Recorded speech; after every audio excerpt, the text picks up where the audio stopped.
Hi, everybody. Thanks for joining me today. I was not able to do yesterday. Normally it's AMAP Fridays, but it's AMAP Saturday today because of one of the shows that I work on had a change schedule, so I couldn't do it yesterday. So I'm doing it today. And I'm picking up from last week. Last week was unconscious incompetence. And this week I'm going to talk about conscious incompetence, which basically is an understanding of something that you want to know about, and you know that there are gaps. You know there's things that you need to learn that you don't know, and that you're ready to start to go on that journey, right? To try to figure that out, right? And what do you have to do next? You know, in the beginning, you don't even know what it is that you're doing. And then you find out about it. And then you find out. And then you realize that your history and your background give you so much of something. And then there's the thing that you want to learn. And even if you study it, I've found in Pilates that because there's anything from a couple hour certification to 600 hours or more certification, that there is a lot of conscious incompetence to a certain degree, because there's so much that is missing. And what's compounded that a little bit is the fact that there is so much that is being called Pilates today that has nothing to do with what Mr. Pilates developed or taught or invented. So we've added to that incompetence to a certain degree. And when I say we, I don't think I've tried not to, but I know that in the community, that's what's happening because of everything that's going on as far as exercises, apparatus, social media, trying to get 15 nanoseconds of fame and followers and things like that. People do all sorts of crazy stuff. And they're adding to the volume of information, but what is it you're incompetent at? I guess and what do you want to be competent in, right? And if you want to be competent in the work that Mr. Pilates did, he took it's a lifetime, right? He spent a lifetime developing, thinking, using, trying out, practicing all those different things. So that's part of the issue, is that you have all this information that needs to be learned to be able to try to mirror ever so proficiently, right, in the work that he was trying to do to try to get the results that he got. So what do? How do we develop that? And so when we talk about the conscious incompetence, what is it that you're missing? Did you just do mat? Did you just do reformer? I mean, because that's a big thing now. There's reformer work and there's mat work, but Mr. Pilates didn't do just mat work or just reformer work. He did a system. He called it contrology, 12 parts. And what do you have to do to learn that? And that's a lot of information. And even when somebody says that they're comprehensively trained, well, in what? In what exercises? In what apparatus? And do they have the full body of work? And so I think that to be able to do the work as Mr. Pilates did it, as Clara did it, as Romana did it, where you eventually become, you're competent, right? And conscious competent, right? That's the end stage, is where you don't have to think anymore. It's you have so much information, and you've practiced it, and you've studied it, and you've memorized it, and all the different ways that you need to know how to learn it. And you've incorporated that into a system of teaching that is your way, right? Because you can't be Joe and you can't be Romana or Clara or Carola or any other teacher, right? You have to sort of be your own teacher. But what's the foundation? What's the work? What's the equipment? What's the apparatus? What's the exercises? And what's the variables? And what's the modifications? And how to put that all together. And that end stage, we're going to talk about that in the next 2 weeks as well. But today is more about, that journey and to get there, to get to that competent, right? To get to that competence, right? Instead of not having it, right? And being conscious of it, so you don't even have to think, right? There's the unconscious where you sort of know it and you're still trying to get there, and but you have to always go back and review and figure it out and all that other stuff. Whereas when it gets to the point where it's just automatic, and that takes time. That's a part of that is time. So if you're a new teacher, I don't think you can just make that happen. It's a process. So if you are within I always said it was 5, right? Ramana said it was 10. I think you can get it if you really practice and you focus. In 5 years you can be fairly competent, right? You're probably that unconscious competent within 5 years. Maybe 10 or 20 you get to be that conscious incompetent. But right now, how many of you are in that process where you're conscious incompetent? So that there's things missing. That you need more.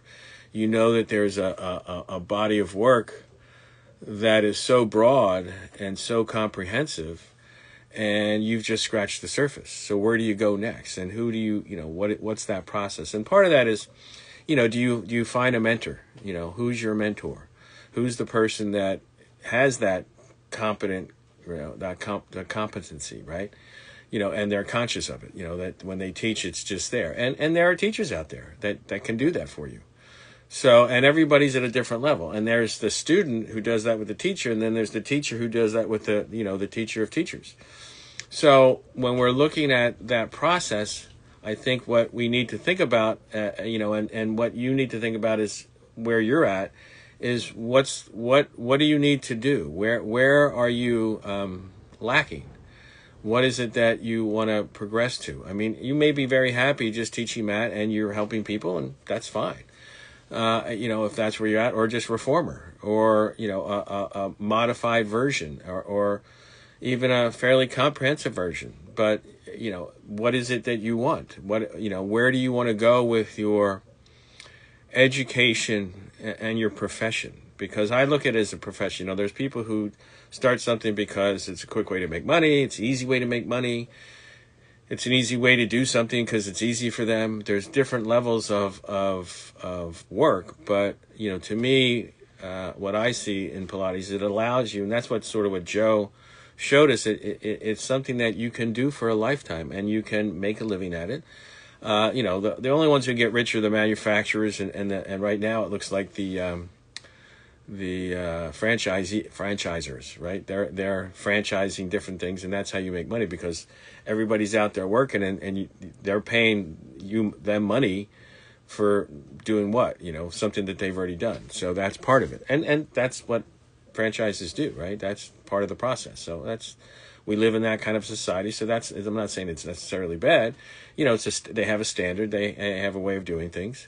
So, and look, when it comes to exercise, everybody needs to exercise. So if we can get people out there exercising, it's great. But again, does that provide you with the full range? And if you need more from that, if you're a Club Pilates teacher and, you've done their program and what is it? You've got all this other stuff that was added in. And again, not saying it's bad. It's just not what Mr. Pilates taught. And if you really understand Joe's work and you dive into it and you progress it and you learn it, there's very few things that you can't do, for just about anybody, because it's so broad and it's so comprehensive. And it has variables and modifications and things like that to allow you to address, the person that's just, in bed, that can barely do anything, to the acrobat, the dancer, the contortionist, whatever it is, that end range craziness that we can do as humans, right? The range of movement that we have is pretty amazing. I remember when I was studying for PT school, you have to do volunteer hours. So I went and volunteered at a hospital that dealt with gunshot wounds, head injuries, car accidents. So the patients that were there were very involved with their injuries and problems, and had a lot of limitations. Very like hardly could move at all, hardly could understand movement, with the head injuries and all sorts of things. And then that was during the day, and then in the afternoon and the evening, I would go in and take ballet class, or a modern dance class, and there are people flying. So you went from barely able to get up out of bed or move around in a bed to flying in the air. So that's the range that we have. And Mr. Pilates' work allows you to really address that full range if you understand a full comprehension of his work. So where is it that what is it that interests you? What is it that you like, and where do you want to go with it? And if you want to really be a teacher like Mr. Pilates was, and his wife Clara and Ramana and others, what are you going to have to do to get past your incompetence, right? Because there are things missing, and it's not a bad. I'm not saying that that's bad. That's part of the process. That's the learning process. You don't. God doesn't come down and go poof, and it's all there, right? You have to spend the time, the energy, and the effort to learn all the different processes. So that's part of it, right?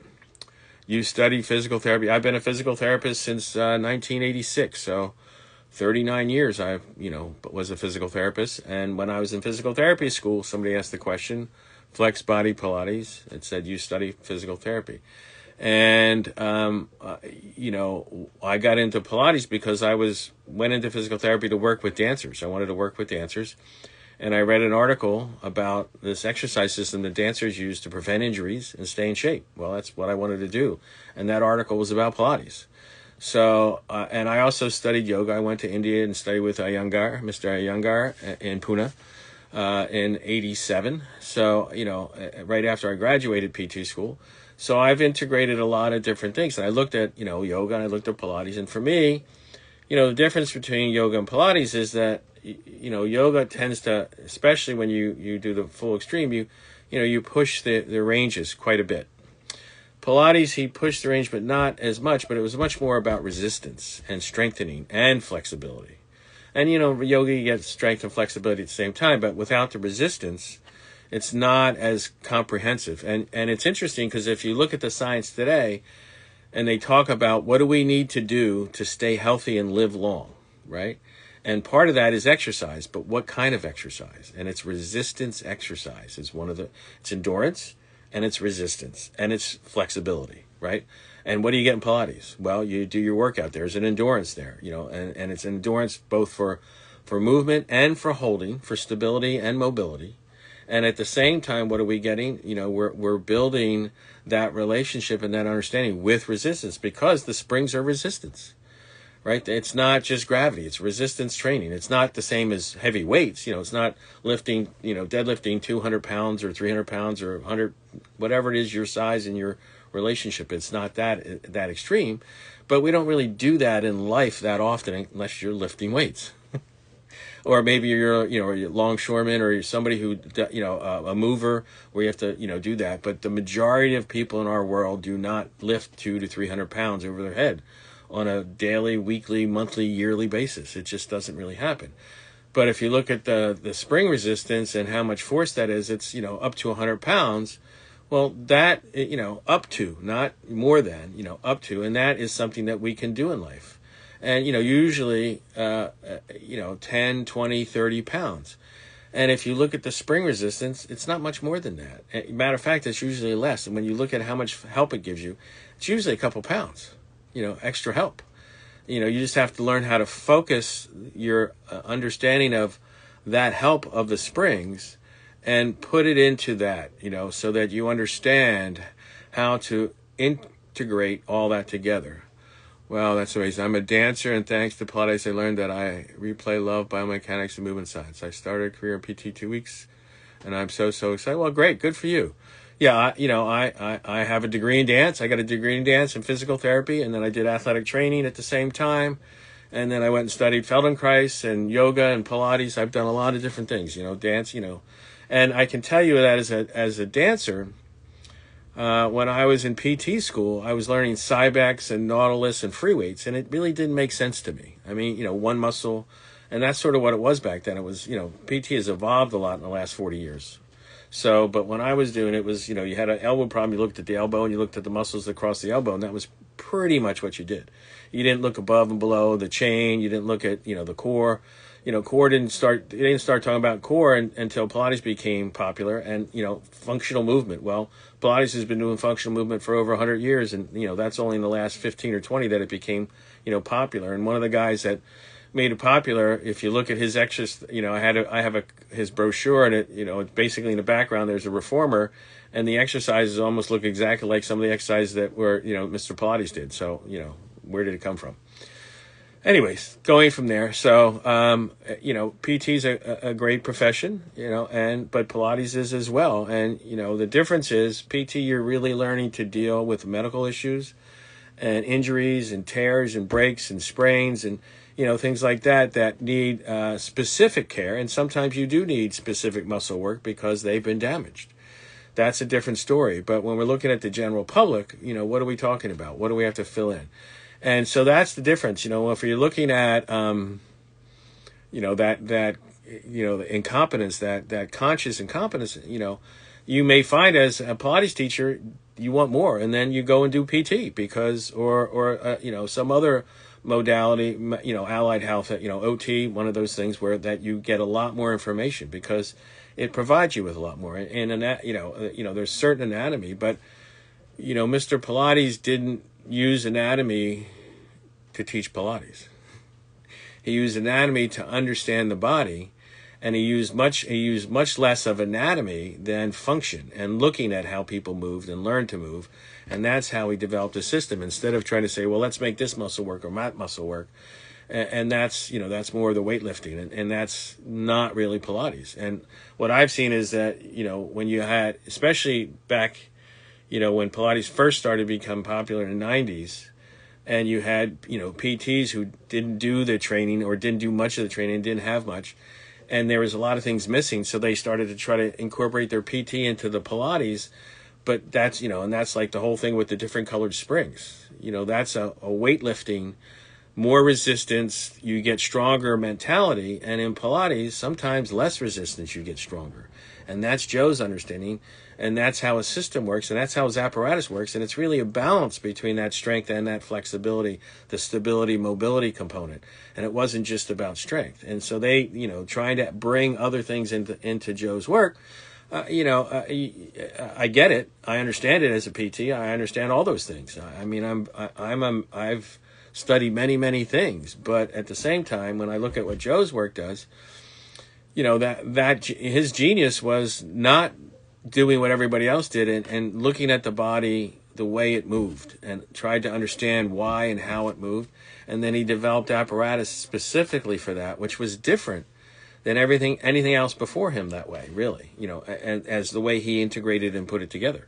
And again, he didn't, it all didn't come down, God didn't come and go poof, and it was all right there for Joe. He studied a lot, he borrowed a lot, he did a lot of different things. If you look at when he first came to New York, he didn't advertise Pilates or contrology. He was teaching what was common and what was popular back then: jiu-jitsu, self-defense, different things like that. When he first came, because that's what was popular. But then he slowly started to incorporate, and as he developed his system, he got away from that and really focused on what he understood and did and worked with. And he came from boxing, that was a big, his history from gymnastics and boxing. His dad was a gymnastics guy, and it was taught in the schools in Germany when he was growing up. So it was not something he was not aware of, and he was integrated to. So putting that all together. So he had his, unconscious incompetence, and then he had his conscious incompetence.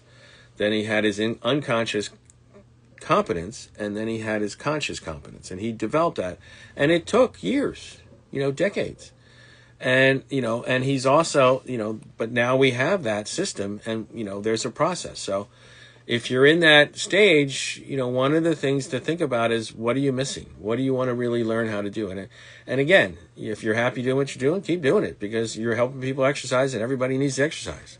It's not that it's a bad thing, but for me, my goal has always been, the integrity and the quality of the work, maintaining that, because otherwise it goes all over the place. And we see that with social media, where they're taking it to these crazy places that are unsafe.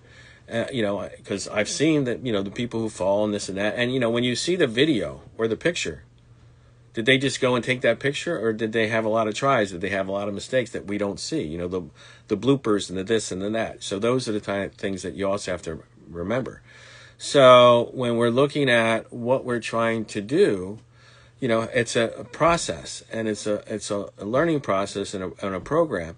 So where do you start, and how do you find that? Well, that's that's why I call it the Pilates source. I've always studied from the source whenever I had an opportunity, because the source is where it all comes from. And when somebody takes that source work and then changes it for whatever reason, they change it, and then it's no longer the same. But why did they go in the first place? Because of the reputation and the work, or what it did for them.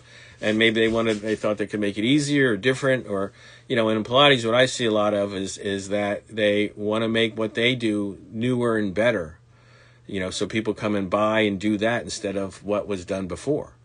And, but why? And people say, well, if Joe was alive today, he would change it. But if you read his writings, and that and all that, you realize that he says basically, I'm right, and I know I'm right, and he had 40 years to change it. When you look at the archives and the photo shoots that he didn't change it, or if he did, very little, very, very little. The order, hand position here and there, a little bit, a couple exercises, but the majority of his work didn't change. When you look at this, the reformer, 6 different photo shoots. In the very beginning, it was, a variable, but the last 3 were pretty much the same, and they were decades apart. So what's that tell you? It worked, so he didn't change it, because it works. And when you look at the body, if something does what it's supposed to do for the body, why do you need to change it if it's doing a positive thing? Right? And, I always like to say, you're plastic to the end, but you can be plastic in the wrong way or the right way. The better way or the more efficient way or the less efficient way. Let's put it that way instead of right or wrong, right?